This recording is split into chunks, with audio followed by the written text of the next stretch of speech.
Bonjour à tous et bonjour à toutes. Quelle grâce d'être avec vous aujourd'hui et que vraiment le Seigneur vous bénisse dans le cadre de ce culte. Et je veux vraiment remercier mes pasteurs, pasteur Annick, pasteur Dominique, pasteur Anaya pour leur confiance et je salue toutes les CCI de Guyane, particulièrement Saint-Laurent-du-Maroni et toutes les CCI de l'Hexagone et tous les internautes qui sont avec nous aujourd'hui. Alors, je vais te demander tout de suite de faire quelque chose avec moi, de poser une main sur ton cœur et de dire, Esprit de Dieu, manifeste-toi. Aide-moi à comprendre ce message. Aujourd'hui, j'ai besoin de toi. Remplis-moi de ton onction. Je t'aime, Jésus. Je t'aime, Jésus. Amen. Et Amen.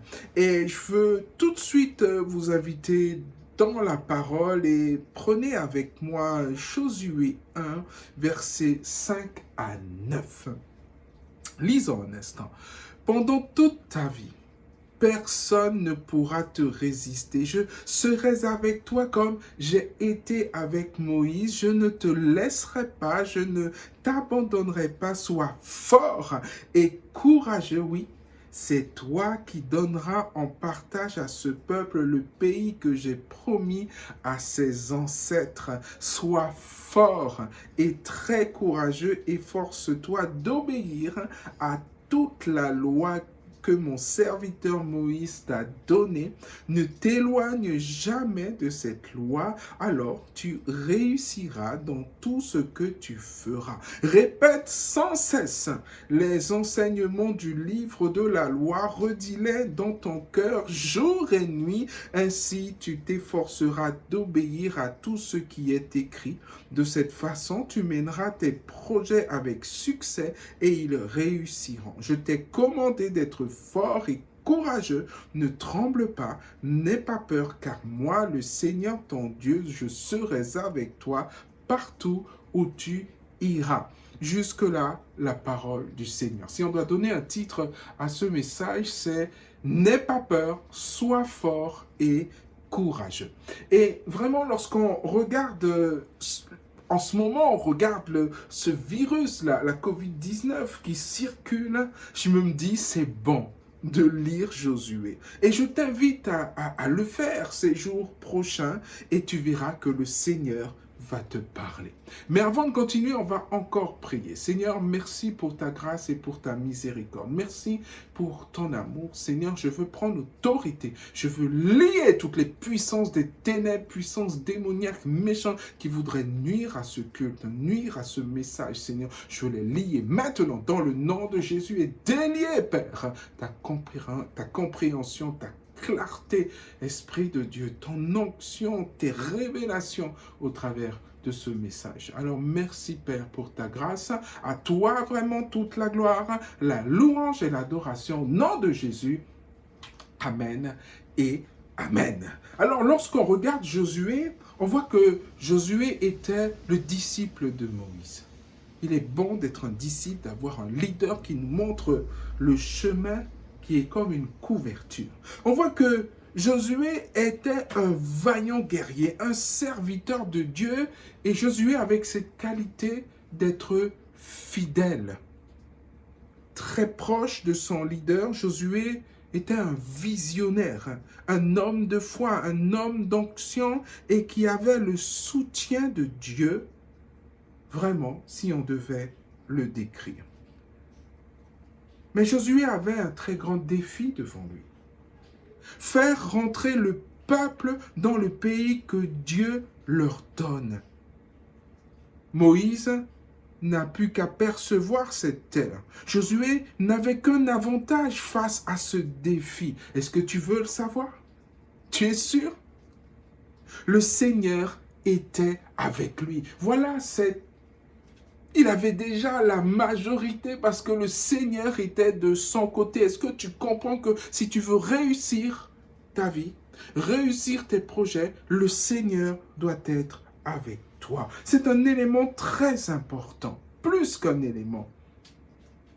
Tu comprends que si tu veux réussir, Peu importe le défi, peu importe le challenge, peu importe la compétition, peu importe le projet, le Seigneur doit être avec toi. Et lorsque tu relis Josué 1, verset 5, tu peux lire, pendant toute ta vie, personne ne pourra te résister. Je serai avec toi comme j'ai été avec Moïse. Je ne te laisserai pas, je ne t'abandonnerai pas. Je note toute ta vie. Tu comprends? Toute ta vie, pas quelques années ni quelques heures, non, toute ta vie, si tu fais en sorte d'obéir, si tu fais en sorte de suivre les prescriptions de Dieu, Dieu sera avec toi toute ta vie dans tout ce que tu feras. C'est une clé. Et peut-être tu es en train de te demander pourquoi les choses ne fonctionnent pas, pourquoi je n'y arrive pas, pourquoi je suis tout le temps dans l'échec. C'est parce que le Seigneur n'est pas avec toi. Et aujourd'hui, tu dois revenir au pied du Seigneur. Tu dois dire, Seigneur, sois avec moi maintenant, parce que j'ai compris. Et lorsque tu lis cette partie, le Seigneur dit à Josué, je serai avec toi, je ne te laisserai pas, je ne t'abandonnerai pas. C'est des mots clés. Je ne te laisserai pas. Et tu es en train de te parler là, dans la difficulté que tu vis. Je ne t'abandonnerai pas. Combien d'entre nous avons besoin d'entendre ces paroles? Combien? Fortifie-toi et prends courage. Et aujourd'hui, tu peux comprendre que Dieu t'a choisi. J'aime cette notion de choix en me disant, mais qui je suis pour que Dieu, parmi des milliards, c'est moi qui l'a choisi, comme il t'a choisi. Dieu t'a choisi, oui toi, et peut-être tu auras l'impression de regarder derrière toi si c'est quelqu'un d'autre. Non, c'est toi qui l'as choisi. Il t'a choisi parce qu'il t'a donné un talent. Il t'a choisi parce que tu as certaines personnes, il n'y a que toi qui puisses les toucher dans ta sphère de connaissance, dans ta sphère d'amitié.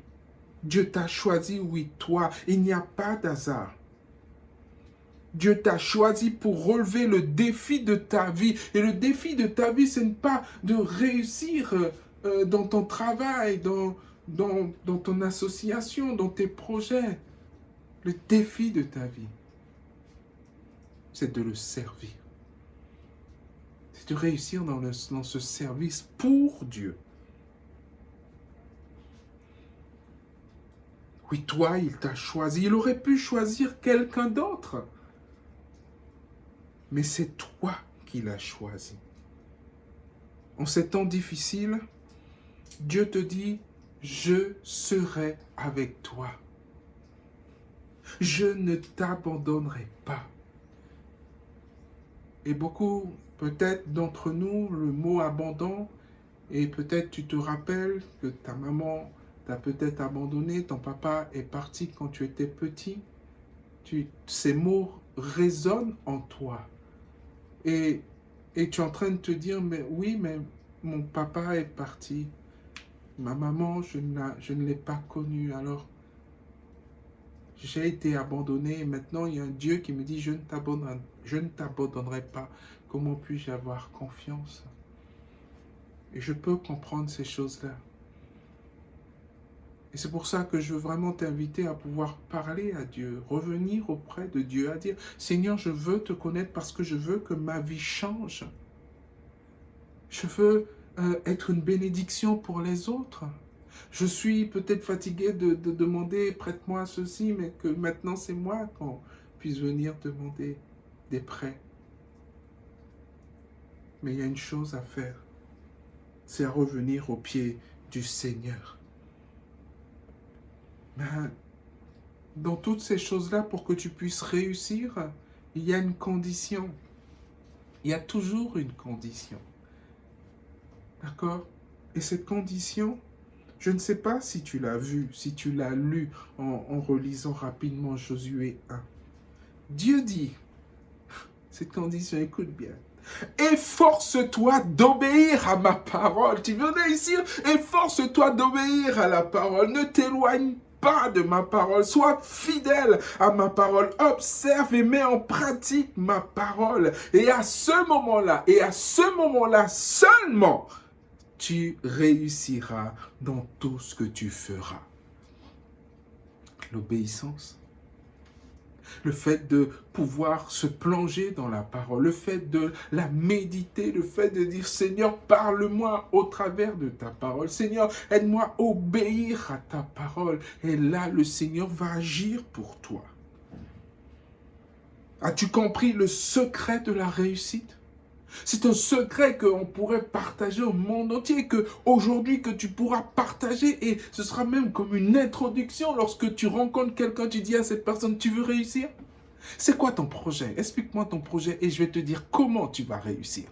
Hey, tout de suite, les oreilles seront levées, l'attention sera là. Ok, viens. Et tu vas parler du Seigneur, tu vas parler de ce que le Seigneur a fait pour toi, comment tu as réussi, comment tu es passé de l'échec à la réussite grâce au fait que tu as obéi, que tu as mis sa parole en pratique. Est-ce que tu comprends cette clé? L'obéissance est la clé de tout. On veut que le Seigneur soit avec nous. On veut que le Seigneur réponde à tous nos besoins. On veut que le Seigneur réalise tous nos rêves. Mais nous n'obéissons pas. Ou nous obéissons de temps en temps. Et mon pasteur, le pasteur Dominique, disait quelque chose. Quelqu'un qui obéit un tout petit peu ou même à 90% est dans la désobéissance. Ce mari qui est fidèle à 99% est dans l'infidélité. Nous devons vraiment prendre ce temps, demander à Dieu vraiment de nous aider à obéir parce que nous voulons réussir. Nous sommes nés pour réussir. La réussite est dans notre ADN, même si le monde veut nous dire autre chose. Et l'exemple qui me vient est des exemples simples comme mes enfants. Tout le temps, je dis à mes enfants, obéissez. D'ailleurs, on a ce jeu, quelles sont les 4 lettres de l'alphabet qui sont le plus importants? O, B, I, C. Ok? Vous connaissez ces 4 lettres-là, vous avez la clé de la réussite. Vous avez tout ce que vous voulez.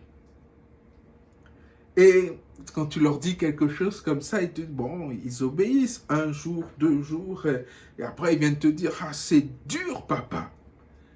Mais ils glissent quand même en te disant, on peut quand même avoir la Nintendo Switch. Vous reconnaissez? Non.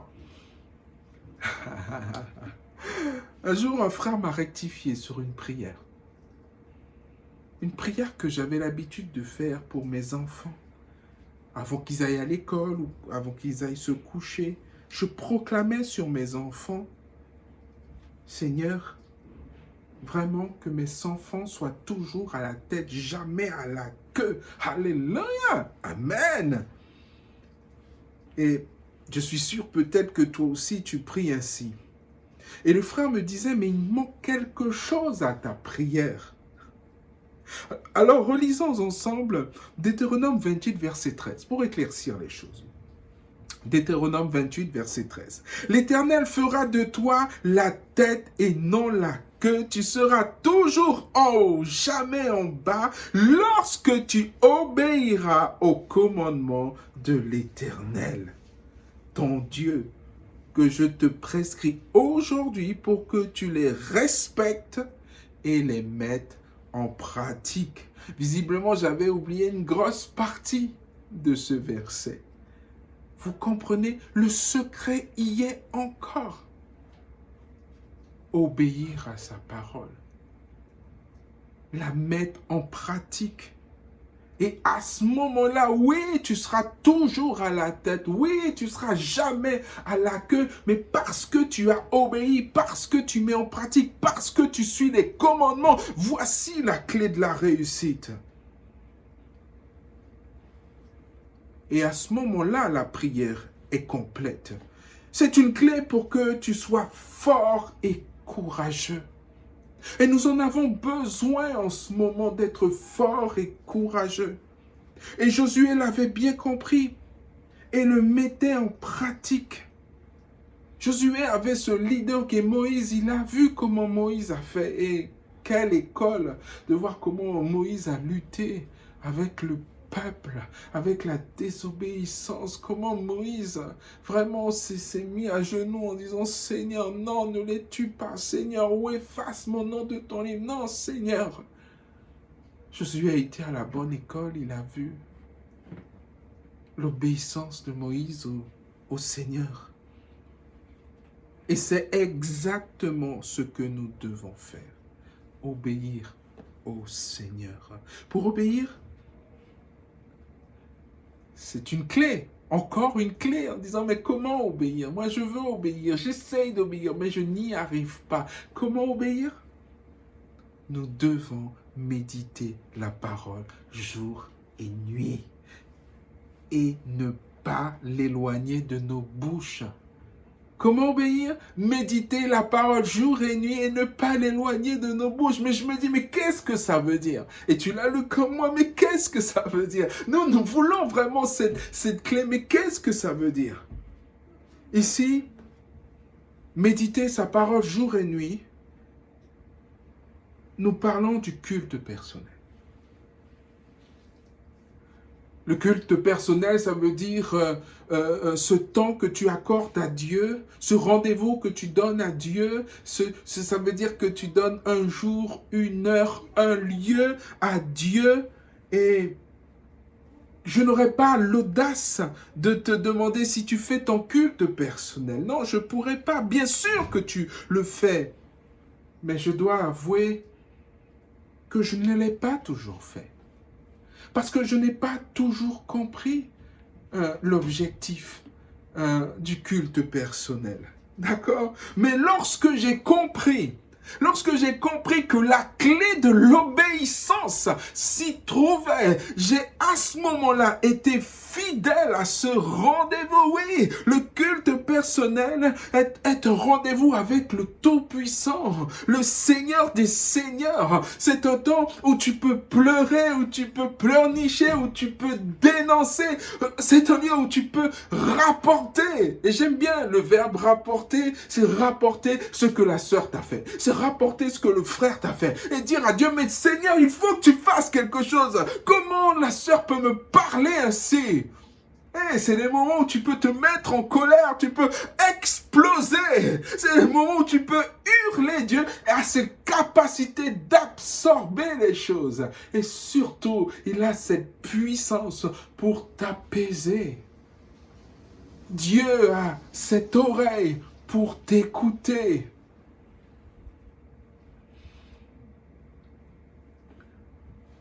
Le culte personnel, lorsque tu veux bien fermer ta bouche, c'est un lieu où Dieu te parle. Quand tu as fini de parler, Dieu peut parler. Dieu te conseille, Dieu te corrige, Dieu t'encourage, Dieu te prévient des dangers. Vous vous rappelez de cette relation entre Abraham et Dieu? Quand Dieu est venu visiter Abraham, Dieu a dit, je ne peux pas ne pas dire à mon serviteur que je vais détruire Sodome et Gomorrhe. Abraham avait ce lien, avait ce temps avec Dieu. Abraham avait cette communication avec Dieu. Abraham avait cette méditation avec Dieu. Le culte personnel est un lieu de méditation, c'est un lieu où Dieu nous donne les clés pour obéir à sa parole. Dieu nous dit comment faire, Dieu nous conduit, Dieu nous guide.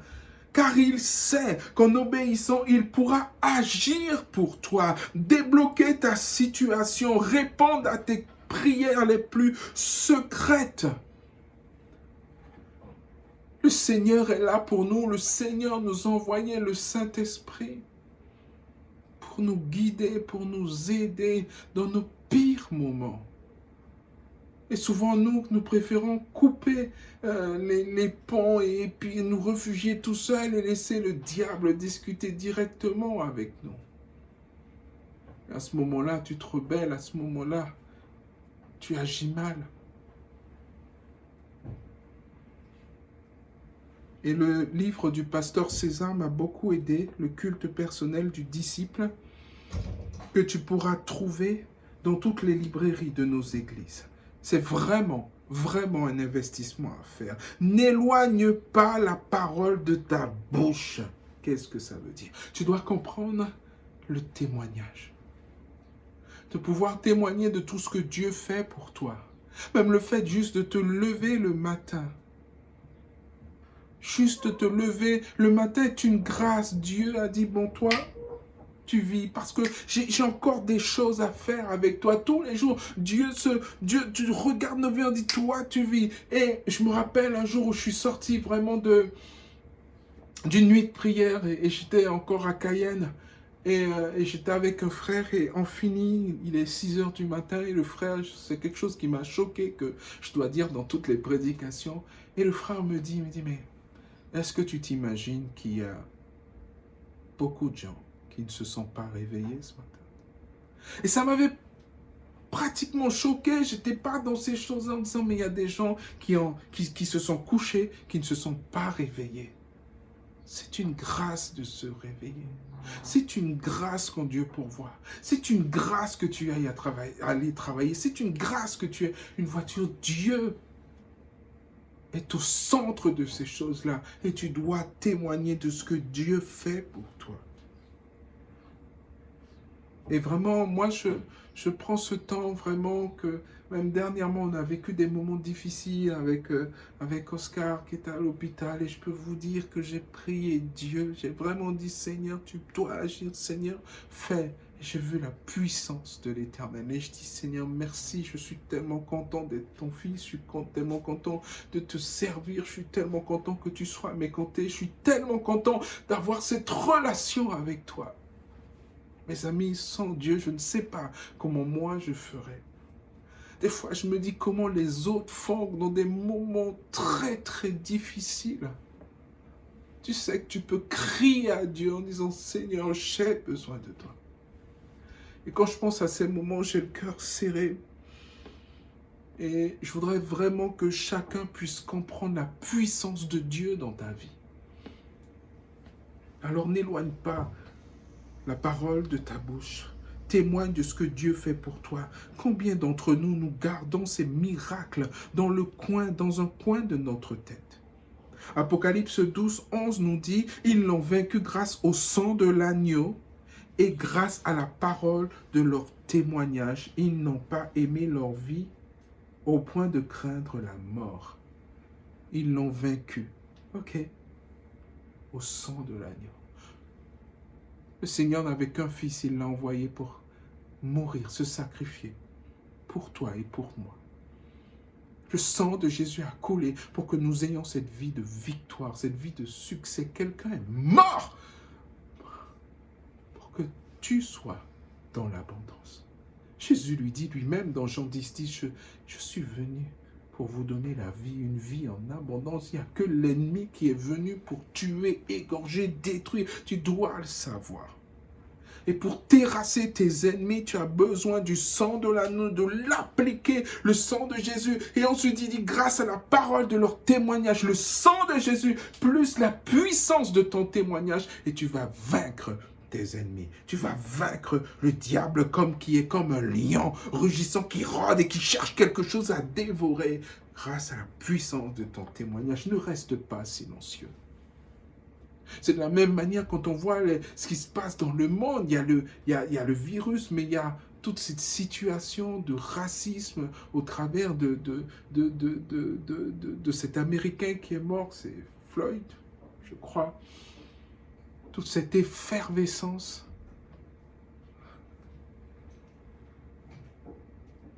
Tous ces témoignages au travers de ces choses qui se passent. Et nous devons aussi avoir cette révolte de dire que voilà ce que Dieu a fait pour moi. Et ce que Dieu a fait pour moi, il va le faire pour toi. On devrait avoir un raz-de-marée aussi. On devrait avoir, dire Seigneur, oui, on va parler de toi dans le monde, que tout le monde se lève en disant Jésus est Seigneur et Sauveur. Voilà, on devrait avoir, je crois que ce qu'il dit, c'est la vie des Noirs compte. Hein, c'est Black Life. Je ne sais pas. Mais on devrait avoir un leitmotiv de ce style en disant Jesus save quelque chose dans le monde entier. On devrait dans le journal parler de ça, de tous ces chrétiens qui se lèvent en disant voici ce que Jésus a fait pour moi, qui sont en train de témoigner. Oui, voilà, n'éloigne pas ce livre de ta bouche.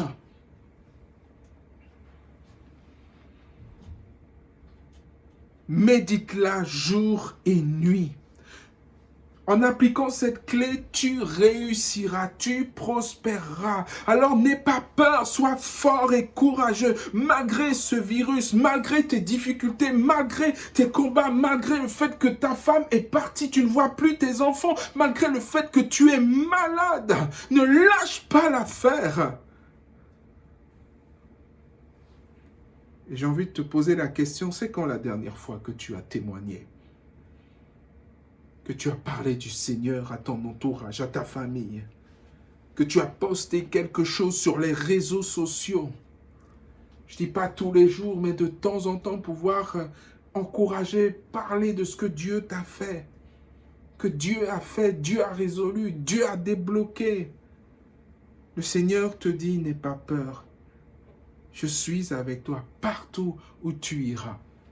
Et vous savez, aujourd'hui, j'ai repris contact avec une cousine à moi qui est à Paris. Je lui ai envoyé un des encouragements que j'ai fait sur ma chaîne YouTube. Et elle était tellement contente. Ça faisait des années qu'on ne s'est pas vu et elle était contente. Elle me dit chaque fois que j'ai un membre de ma famille, ou peu importe, la personne qui me dit qu'il aime le Seigneur, qui sert Dieu, c'est une... Et j'aimais comment elle m'a communiqué ça. C'était waouh, une joie, une fête dans le ciel de savoir que un de ses cousins vraiment aime le Seigneur, sert le Seigneur, et de pouvoir dire comment le Seigneur a changé ma vie, que le Yvel qu'elle connaissait il y a peut-être 11, 12 ans, peut-être même plus, 15, et a changé grâce au Seigneur. Elle était contente. Et d'ailleurs, j'ai même appris qu'elle avait un fils à Kourou, qu'il avait lâché la main du Seigneur. J'ai dit, donne-moi son numéro, je vais reprendre contact et puis on va prier pour lui. Il est bon de partager ce que le Seigneur fait pour nous. Alors, s'il te plaît, mets des choses en place. Donne-toi des objectifs. En ces temps de confinement, on a l'impression c'est déconfiné, mais en Guyane, pour moi, on est confiné parce que les choses s'accélèrent et nous devons nous lever. Nous lever pour le Seigneur, car son retour est proche, plus proche que jamais. Et Dieu te dit, aujourd'hui, n'aie plus peur, sois fort et courageux, te dit le Seigneur. Amen. Alors je ne sais pas comment tu es venu, je ne sais pas si tu connais le Seigneur, je ne sais pas si c'est la première fois que tu regardes un culte du CCI, mais je veux que tu aies accès à ces choses. Et pour avoir accès à ces choses, tu as besoin de donner ta vie au Seigneur. Si toi-même tu es nouveau dans la foi, tu as le feu et pourtant il y a encore des blocages. Je voudrais que ta vie soit encore plus bouleversée par la puissance de l'Éternel. Je voudrais que chacun d'entre nous, nous puissions réussir en obéissant à la parole du Seigneur. Mais il y a déjà un premier pas à faire. C'est donner sa vie au Seigneur. Je voudrais que tu fasses cette prière avec moi. Cette prière qui m'a bouleversé. Cette prière, et mon pasteur aime dire qu'il a retourné comme une crêpe, comme une claque même. que tu fasses cette prière du salut, avec honnêteté, avec sincérité, à haute voix, pour que le succès puisse rentrer dans ta vie. Et lorsqu'on réfléchit encore au Dieu Tout-Puissant, au Père éternel qui a donné son Fils unique pour toi et pour moi, son sang a coulé. Il est mort pour toi et pour moi, pour que tu aies cette vie de victoire. Et aujourd'hui, tu n'as pas encore accès à cette vie de victoire parce que tu n'as pas encore donné ta vie à Dieu. Et peut-être toi, tu connais le Seigneur, tu t'es éloigné et tu écoutes ce message aujourd'hui. Dieu dit, reviens à mes pieds, reviens. Et ta vie sera bouleversée. Le sang a coulé parce que ta vie est importante, malgré le péché. Et des fois, quand on parle de péché, vous allez peut-être aimer l'image et peut-être tu peux dire, ah, moi je ne suis pas dans le péché. Tu dis ça parce que on ne voit pas, peut-être que, je ne sais pas quel est le péché, peut-être le soir très tard, tu regardes des choses que tu ne devrais pas regarder. Peut-être que tu jalouses, peut-être que tu fais des choses que personne d'autre que te voit à part Dieu. Et j'ai une image de mon chat, vous savez, j'ai un chat, il s'appelle Blue, il est très beau. On se bat avec Blue pour qu'il ne sorte pas, ok? Et des fois, Blue, il nous fête. Enfin, il fête les enfants, parce que moi, j'ai plus le temps de courir après les chats, des choses comme ça. Et Blue, peut-être il peut sortir en secret, on ne sait pas. Il sait ouvrir les portes, il sait ouvrir les fenêtres. Ce chat intelligent, il sait un lui-même, ça doit être pour ça. Non, je rigole. Et la seule chose, comment on sait qu'il est sorti? Il revient toujours avec une tache noire. Vous comprenez? Dès qu'on voit la tache noire, on sait qu'il est sorti. Et tout le monde dira, non, Blue, non, ça, ne te frotte pas à nous, Blue. Et lorsque tu pêches, toi aussi, tu as cette tache noire. Tu crois que personne ne l'a pas vue, mais Dieu l'a vue. Cette tache du péché. Cette tache que tu peux, quand tu rentres chez toi, peut-être que tu es dans l'adultère, tu rentres et tu te baignes en croyant que ça va pas partir. Mais cette tache est sur toi. Repends-toi. Repends-toi. Dieu a le meilleur pour toi. Dieu a une vie de victoire pour toi. Ce n'est pas une vie, ce que tu vis en ce moment. Ce que tu fais en ce moment. Les gens que tu blesses autour de toi. Ta vie est importante. Ta vie est précieuse. Jésus est mort pour toi. Pour que tu aies une vie en abondance. Alors, si tu sens que tu as cette tache sur ta peau, si tu sens que tu ne connais pas ce Jésus, tu ne connais pas ce Dieu, alors je t'invite vraiment à faire cette prière avec moi, de toutes tes forces. Dis avec moi, Papa, je te demande pardon pour le mal que j'ai fait, pour le mal que je t'ai fait, pour le mal que j'ai fait à ma famille, je te demande pardon. Je comprends le sacrifice de ton Fils Jésus. Et j'applique son sang sur moi. Que son sang me lave de tout péché, me lave de toute iniquité. Purifie-moi. Je me repens de tous mes péchés aujourd'hui. J'ouvre mon cœur et je t'accepte comme mon Seigneur et mon Sauveur. Donne-moi la vie éternelle. Amen et Amen. Alors, laisse-moi te souhaiter la bienvenue si tu as fait cette prière dans cette grande famille de fils et de filles de Dieu. Et vraiment, ta vie va commencer à changer, une vie de succès, une vie de victoire. Je ne suis pas en train de dire que tu n'auras plus de problème, mais laisse-moi te dire que tu attaqueras le problème différemment, parce que Dieu sera de ton côté. Alors, toi qui connais le Seigneur, je voudrais que tu tu mettes une main sur ton cœur et tu dises avec moi, Seigneur, aide-moi à obéir. Je me bats. Je persévère. Aide-moi à être fidèle à mon culte personnel tous les jours. Saint-Esprit, j'ai besoin de toi. Saint-Esprit, guide-moi. Saint-Esprit, console-moi lorsque quelqu'un me blesse.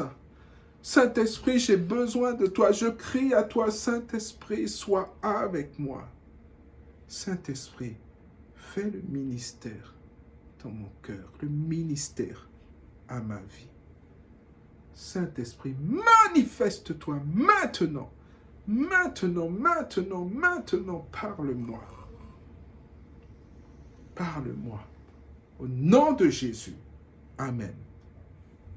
Et Amen.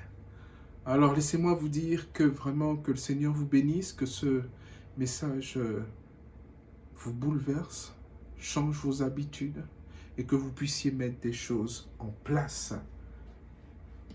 À bientôt.